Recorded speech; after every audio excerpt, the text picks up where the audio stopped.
being in the element's a wonderful thing for a creative person. It's like finding your groove or getting into the zone. But how do I get there? And what's it like? How do I stimulate this? How do I facilitate this? It can be quite a vexing sort of a question. So I just thought I'd share a little bit more deeply about how I find myself in the zone, how I find myself in that place of creativity where I'm just flowing.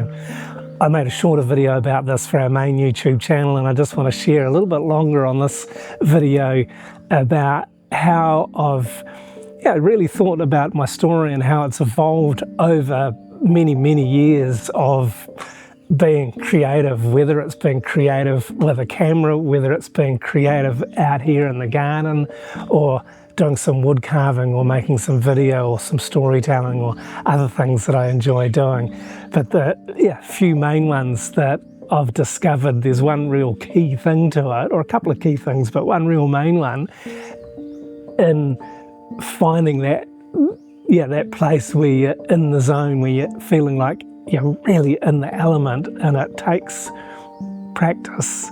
This is one of the key things. So to be focused, to be aware, and to be concentrating key things about being in the zone. And if you're coming to sit down to do some writing or some painting or picking up your camera or heading out into the garden, if you're in a place of distraction, if you're stressed, if you're anxious about stuff, or sometimes if you're in physical pain, it's going to be much, much more difficult to really hone in, because to be in the zone, I've discovered that I must be fully concentrating on here and now. So meditation helps us a lot, but I've also got to be physically in the zone. My body has got to feel comfortable and undistracted. Sometimes, particularly when I'm gardening, I have an ankle injury, an old ankle injury that comes back to haunt me sometimes and gives me a lot of pain. So this really is quite disruptive. If I'm in pain, I don't often really find my groove in the garden because I've got this nagging, sometimes quite strong pain that is very, very distracting. And the other thing that is really important to find myself in the zone is that I'm emotionally calm, that I'm at rest and I'm at peace with myself. And sometimes if I want to sit down and do some carving, for instance, and I'm unsettled about something, I will spend some time meditating first, or this is how I start my day, in preparation for a day where I'm hoping that I'll find my zone and be in my element. And so to start the day with a bicycle ride, with some contemplative prayer, with some meditation, this all helps me to be more flowing and more confident in my creation. So being in the moment with harmony, body, mind and spirit, is really essential for me to really find my zone and to have this holistic awareness and a commitment to practice what I love doing. This will help me to find my zone more readily. If I'm taking photographs, I can pick up a camera, I can turn it on, I can have it set, I can pretty much look at the light and adjust my camera settings manually to whatever the light is before I really start to engage my conscious brain. I've done it enough times for over 40 years that it's not an automatic, but it comes naturally to me. And so when I'm teaching photography too, I encourage people, you've got to learn to love your camera, you've got to learn to understand it and to be able to set it, because the less time you have to be looking at your camera to try and figure out what's happening, then the less engaged you are with your subject and with the whole art of photography. It's so important to know your equipment. Usually a little bit different if I'm sitting carving just with a single knife or a chisel, or if I'm in the garden, then it's not so much about using the tools the right way as it is when I'm taking photographs, but it's certainly important to have an understanding and an affinity with whatever you're doing. So if you want to write or if you want to paint, you've got to practice doing these things. If you want to play a musical instrument, you certainly have to practice these things. To be able to pick up a guitar and just play it is not the same as being able to pick up a camera and turn it on and take a photograph, because these things, well, not this one, but cameras are so automated these days. This is my very first camera, and this is one of the reasons that I am so familiar with the camera, because on this camera there's no automatic anything. It's completely mechanical. There is a battery in it that operates the exposure meter, but apart from that there's no clues as to what I need to do to be able to get my photograph well focused and in a good exposure. There are some clues in the lens to help me with focus, and there's a little needle in the side that's a plus and a minus to tell me if it's under or overexposed. But apart from that, I had to study and I had to learn and I had to become confident so that I could use the camera without giving it all of my focused attention. Then my focused attention can be given to my art, to the photographs that I want to create, rather than to the tool, which is the technical tool that you need to be able to take photographs. But to find myself really in the element, I find it absolutely essential to understand my camera. So if I get a new piece of equipment, a new camera, a new lens, I'm going to be experimenting with it and just getting a feel for it, just having it in my hands and in front of my eye, so that I can become confident and familiar with it. So when I really need to use it, then I'll just find myself in the zone. And with a camera in my hands, this happens sometimes through a lot of planning and a lot of choices and making sure I'm in the right place at the right time. And other times it can be completely spontaneous. I can remember a number of years ago I was doing a photography workshop in town and with a couple of customers, and we were coming past one of the temples and it looked like there was some special celebration happening. There was lots of extra decorations around. And then all of a sudden this entourage arrived with this one very old lady who was really dressed up in all the gold and red, and she had like a big crown and a staff and all sorts of things and lots of people around her. And I just said to the customers, I said, look, stay close to the action, but just don't get in the way of people and just go for it, enjoy yourself, be polite, but take lots of photos, because I'm not sure what's going to happen here. And I kind of just almost forgot that they were there. I was so engaged in what was happening. The ceremony unfolded. There was no guardrails. There was nobody telling us to get back or anything. So we could get in reasonably intimately, reasonably close and photograph what was happening. And it lasted maybe 5 or 10 minutes, but it was bam, 5 or 10 minutes when I was completely in my zone. And I apologized to my customer later on. I said, oh, I'm so sorry, I forgot about you, that you were there. And they said, oh no, it's fine, we just followed you, we just watched what you were doing and copied what you were doing. So it was like, thank you. I'm glad you enjoyed it as much as I did then. But those moments that sometimes just happen like that, and if you can just flowing with them and really getting into the groove of taking photographs and just flowing with the action, that's when I'm in my zone. That's when I'm really in my element with a camera in my hands. Might be sometimes alternatively where I've set up to take a nice portrait and really connect well with my subject and everything's working, they're comfortable, they're confident, and I'm getting some good photographs, the lighting's fantastic. When all these things flow together, there's usually some good conversation happening at the same time. This is a time when I really find myself in the zone quite easily. And it's these times where I am sharply focused. I've got my concentration totally on what I'm doing, and all the decisions that are happening in my mind are connecting what I'm doing with my body, what I'm doing with my camera. And usually, there's an emotion, there's an adrenaline sometimes kicking in if it's something really exciting.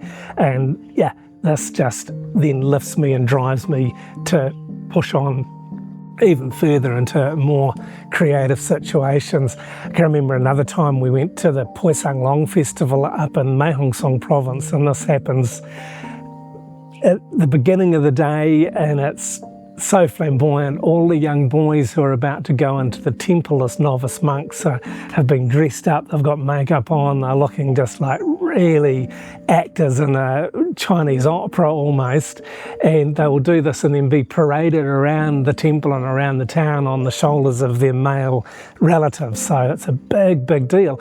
The next step is these boys will then go into the temple.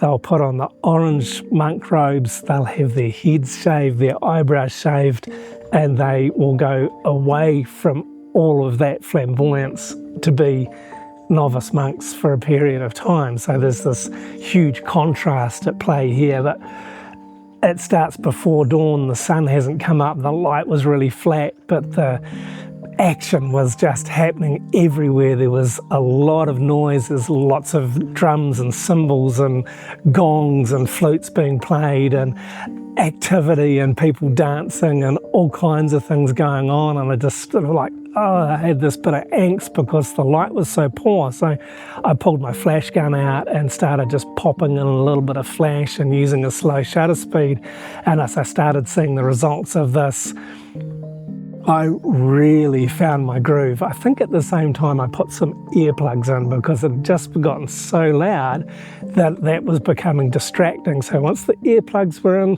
and I had my technical stuff sorted out, the light was nice because I was just able to pop a little bit of flash, then I really started to flow and was able to capture some wonderful images of an amazing event. So finding that place of harmony is so important. It's really good to know what you want, to know what's going to work best. Like I knew that the lighting was too flat and that it was going to be another good half an hour or so before the sun came up over the mountains.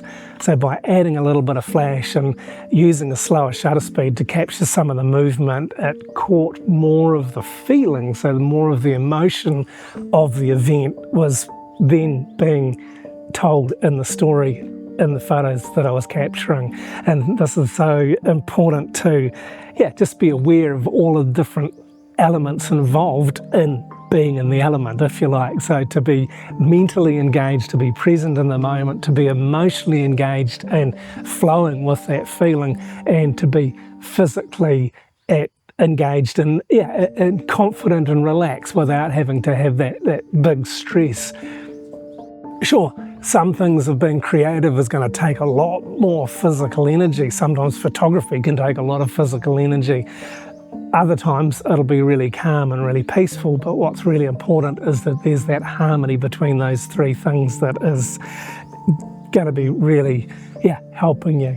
In the garden, it's kind of similar too. If I'm doing something new in the garden that I'm unfamiliar with, I used an example about pruning trees in the short video I made on this topic, and when we first started the garden here there was not much for us to prune. There was some older longan trees and we eventually took all those out, and now our trees are all 8 years old or coming up to 8 years old. They grow quickly in the tropics here, so they need pruning. This is something that I was a bit anxious about. I was a bit nervous about pruning our trees because it's something that I'd never done before. I'd never learned to do it. I jumped on YouTube, I watched some videos, I talked to a few people. We actually have a good friend who's a horticulturalist. I got some instruction from him about particularly pruning our citrus trees and have grown in confidence. So last time I was pruning trees, or the few times before, I found myself really enjoying it because, it's looking after the health of the tree and the physical beauty of the tree as well. And by trimming it, by pruning it, it's going to give it a nicer shape, and it's also going to help, particularly if it's a fruit-bearing tree, it's going to be able to bear more fruit or produce more flowers for us. So by learning and by practicing, I gained some experience, and this experience helped me to really find my element when I'm in the garden pruning the trees. If I'm digging a new piece of ground, sure, that's going to be a bit different. There's nothing much creative really directly about hard work of digging ground, but I can still find the element, I can still find the groove and a piece in it. I've just got to work a little bit harder mentally to do that, because digging over a new plot of ground is just usually hard work and sweat, but this is great for my body. And so I tune into that aspect of it, find myself enjoying the physical work, enjoying the sweat, and the development of how the garden is going to grow as I'm in the flow of things. Then it also helps to develop me personally. And so being in the garden, there's different ways of finding myself in the element. One of the ways that is almost always a given is when I'm planting something, particularly if I'm planting lots of small vegetable seedlings or something like that. I just enjoy focusing on what I'm doing and putting new life and waiting for the new life to grow and to provide food for us is something that I really enjoy. So when I'm planting, I'm thinking about this energy, I'm thinking about being in this creative flow, that it's not just me that's being creative, but working with nature and encouraging and nurturing these little plants in the soil that they're growing in by giving them food and giving them water, and then allowing them to just grow and really provide for us is something that is exciting to me. So it is, again, it's concentrating, it's being in the here and now, but it's also being in control of my thoughts. Sometimes I'll find myself drifting off into thinking about other things, maybe something that I'm working on or a problem that I've got, and this is not conducive to being in the zone. So I mentally prepare for that. I mentally block these things out, and this is why, as I mentioned before, it's really good to do some meditation or some contemplative prayer. For me, going for a bicycle ride helps me do these things really well too. It just clears my mind, and then during the day I find it much easier to focus. If I have gone for a bike ride in the morning, if I have spent time in meditation, then being in the zone later on in the day just happens more easily. Meditation is such a key, it's such an important part of really finding my element and being in the zone and connecting with my mental state and my emotional state and my physical state. If I'm not doing this, then I find that these three things don't connect so easily. But when I calm my mind, then I can listen to my body, I can listen to my emotions, I can manage my thinking, so that when the time comes, then I am more inclined to find myself in the element or going with the flow more readily than if I don't do these things. So as much as it's really important to practice and be confident of what you're doing and being familiar with what you're doing, it's also really important to be, for me, in a meditative place, at least at the beginning of the day, because then this will help me to flow more readily later in the day, even later into the evening. If I'm sitting down to do my carving, then if I've spent that time before, it's much easier to slip into that really awesome place where I'm being creative. I'll quite often meditate sitting down in the evening just before I do start my carving, before I turn any music on or anything like that, or turn a podcast on. I'll do my carving with a podcast or music, but I'll meditate first. I'll just spend a bit of quiet time. Doesn't need to be a long time, but when I do this, I always find that I enter the element, I enter the zone, I go with the flow much, much more readily than if I'm doing something that is where I've been distracted, or if I'm a bit emotionally upset about something, or if I'm in physical pain. It's not going to work so well. And doing the carving is quite different feeling of being in my element than when I'm doing my gardening or doing photography or storytelling. It's a different feel, it's a different flow, and the more I've diversified my creative interests, I find this is quite freeing and it builds me in a way that I hadn't anticipated before, because being in your element, being in the flow, sometimes I'll pick up a camera and just doesn't connect. I just find that something's not working. Sometimes I'll be in the garden and I'll not be enjoying what I'm doing so much, and then I'll go down, sit down on the porch in the evening and pick up my carving, pick up my chisels, and just bang, I'll just be right there. For me at that time, it was just what I needed to be doing, and this I find is such a satisfying thing. So I do understand that it can be very challenging for a lot of people to find their element, and that finding your element can be quite an elusive thing. It's not really difficult when you concentrate, thinking about what you enjoy doing, thinking about, even if you've not done anything creative for a long time. I know a lot of people coming to the end of their work time, coming into retirement, oh, what can I do with my time? How can I do something? There's so many things you can do. You can be creative, you can get into volunteering, you can get into fitness or taking a cruise, whatever you enjoy doing. But if you want to do something creative, think about what you enjoy. Think about what you see around you, what you hear around you, what you enjoy doing the most, and find something that is connected, that you can do creatively, something that's connected with that sense of enjoyment. Something else you can try doing is think back to when you were young. When we were kids, we were all engaged in doing creative activity. Some of us continued, some of us were encouraged, other of us were not so encouraged. You might have been told at school, oh, no, maybe you can stick to science or history. You really don't have any talent for drawing, or no, you can't sing, you can't find a note, or you can't play guitar, you're just not good enough at it. These things will tend to put a stop to your creative expression unless you've got a really deep passion. When we're kids, we usually don't have that. But just because one person or two people had an opinion that was negative and they shared that with you doesn't mean that you're not creative. I believe that we're all creative. We're all created to be creative. And if we can find, or when we find what it is that we enjoy being creative with, then this opens us up to a whole different life experience. And this is what it is to be in the element, and to be in that zone where you're creating something, where you're expressing yourself in a particular way. And so think back to when you were a kid, think back to what you had some enjoyment doing, whether anybody else enjoyed it or not is irrelevant. And then find that, go back to that. I did this a number of years ago before I started woodcarving.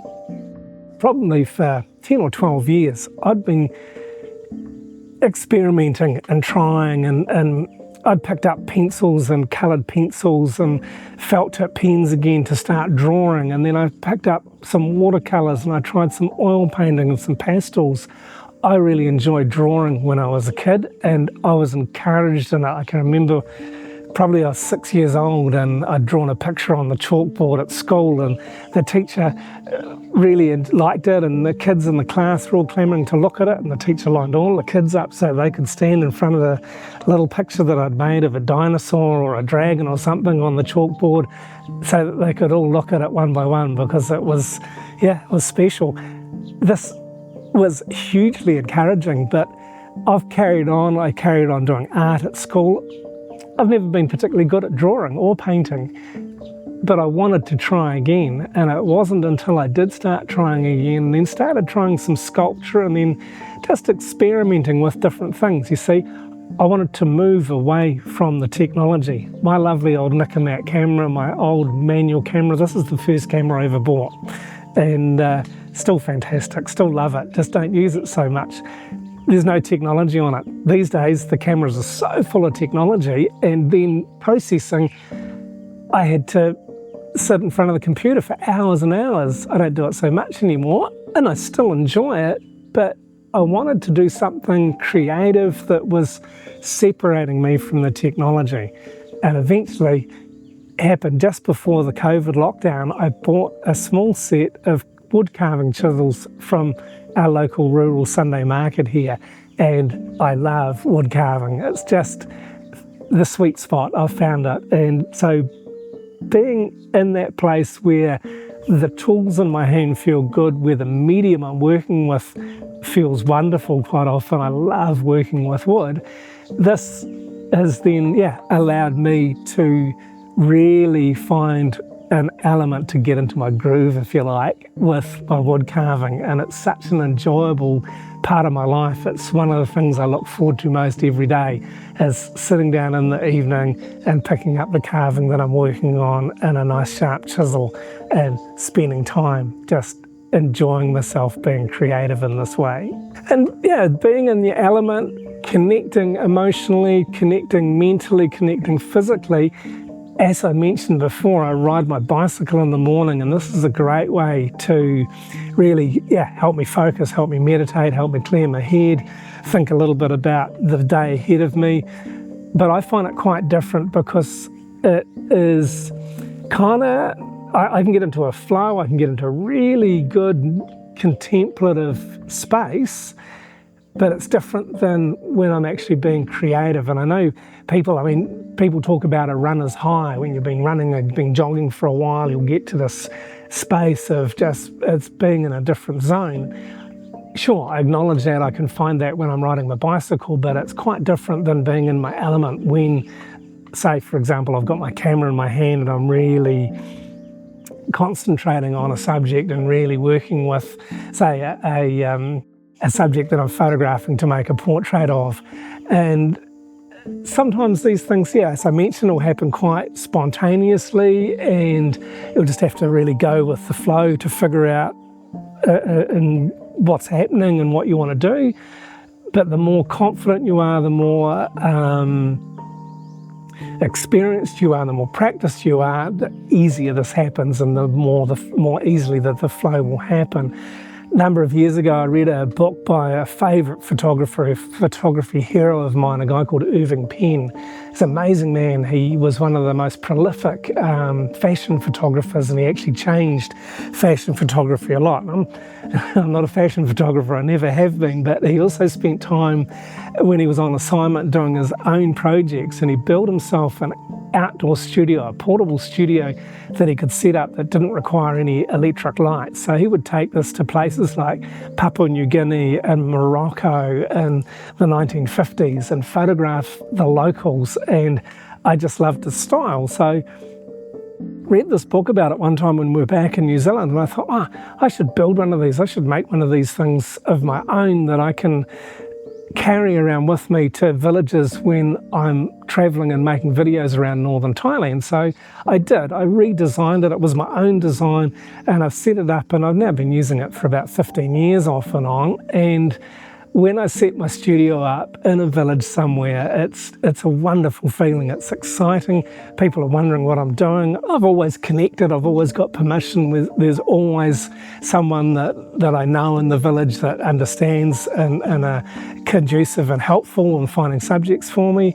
And once it's set up and we start to photograph some people, there's a curiosity, there's a feeling of interest. And then as I start to get some good photographs and start showing people on the back of my camera how wonderful they look, then this all starts building together, and I can get into such a flow and such a good feeling of not only being creative for my own enjoyment, but that others are enjoying the moment as well. And I know with these people, they are special, they're really lovely, they are very, so beautiful and so creative in their own way, that being able to photograph them in their village is a real privilege. And I know that if I was to take them outside of the village to bring them, say, into a studio situation with lots of lights and lots of gear, I'm never ever going to get photographs of them that look the same as the ones I can capture when they're in their village, when they're in their comfort zone at their home. They're going to be more relaxed and more enjoying the moment. And so this is something else that fits in. It's the whole aspect of not just me being creative, but it's me connecting with what I'm being creative with. And so whenever you're dealing with a creative time with other people, it's absolutely vital. I think probably for musicians more than anything. I love music. I'm not a musician. It's not something that I've got that gifting for. I've tried and tried over the years, but it just doesn't work. But I know with musicians, there's when they're playing with more than just one instrument, when they've got other people around them playing in a band or an orchestra, there's got to be a connectivity, there's got to be a flow happening between the people who are being creative together to make the best music that is possible. So, and of course, also this is something that is so important, to be knowing your equipment and knowing what you're doing. Actually, just last night I was listening to Miles Davis' Kind of Blue album, and it's just sublime. I read recently that musicians on that album just turned up at the studio one day and Miles Davis told them, well, this is what we're doing today, and maybe gave them a few notes or a few pointers. The whole album was produced quite spontaneously, and it's considered one of the best albums ever, one of the best jazz albums, absolutely, certainly. But these people knew each other, they connected with each other, they knew their instruments intimately, and this combination just took them into the zone. They were in their element. They really found the flow that day and produced one of the most incredible records ever. And one of the special times that this used to happen, that doesn't happen anymore because I haven't been in a photography darkroom for a long, long time, but being in the zone when I was working mainly in the newspaper, or sometimes I'd visit my friend Bruce and use his darkroom if I had special photographs to print. The lights would go out, there'd be no connection with the outside world, there'd be some music playing, and there was a task to be done. And sometimes to get a really good print, maybe for a competition or for a nice print for the wall, it could take some time to really work on it and to develop it. And this one negative that I had that I took during a session, a workshop, and I'd photographed this young gymnastics medal winner. She'd been a medal winner at the Commonwealth Games in New Zealand. I'd photographed her winning her medal there, and then later on had the opportunity to photograph her again. And there was a mezzanine floor, so I got up on the mezzanine floor, took some photographs of her looking straight down onto the floor. And as I printed them, it was just like, such a fabulous image. But the background was terrible. She's lying on the floor. You can see the wooden floor. You can see the markings for the basketball court on the floor in the gymnasium. And so I set about to try and mask these out. This was photographed on film, and it was pre-digital. These days, it would take me probably a matter of minutes to darken the background. But to get these prints, I managed to get a series of prints for a competition and for display. Took me 14 hours of continual work in the darkroom one Saturday during the day when there was no one else around, and I was just in there in my element. I didn't know what the time was. I don't think I probably even stopped to eat more than a snack or two, but I got my print, and it was a long and complicated process.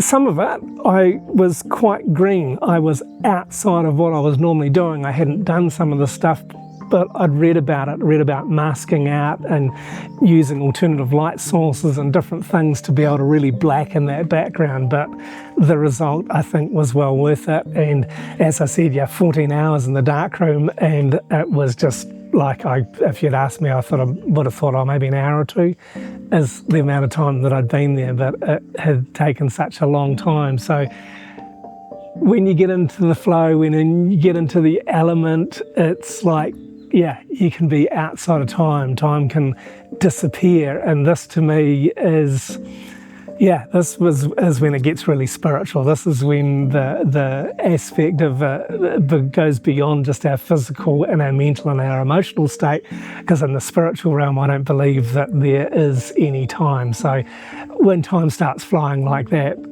there's a sure thing that I've found the element, that I'm in the groove, that I've found my flow, and I really enjoy it. So keep at it. If you haven't found your element, if you haven't discovered what it is that you really enjoy doing creatively, keep trying different things. It took me a long time before I bought some wood chisels, 12, 15 years or so before I really got there. When I did, when I found it, it was like, oh yeah, this is it. Different. When I first picked up a camera, it was immediate. I loved it. It was really exciting. When I first started gardening, well, I can't remember when that was because I've been doing it since I was a little child in the garden with my dad. These things can come quite naturally. Think back to when you were younger. Think back to what even your ancestors did. This is maybe pushing it into a different realm altogether. Both my parents were gardeners. My great-grandfather was a photographer. Frederick Cooper was the first person to photograph Mount Cook, which is New Zealand's highest mountain, at the age of 19 years old in 1889. He was my great-grandfather. Photography's in my blood. My dad was a woodworker. I love working with wood. Dad wasn't much of a carver, but he produced wonderful furniture and built houses. So these things are in my DNA. These things are in my element. I also love baking. There's all kinds of other things. My mum was a baker. Her dad was a baker. Think about the things that are maybe in your family's heritage. These things are deeper in you than you might anticipate.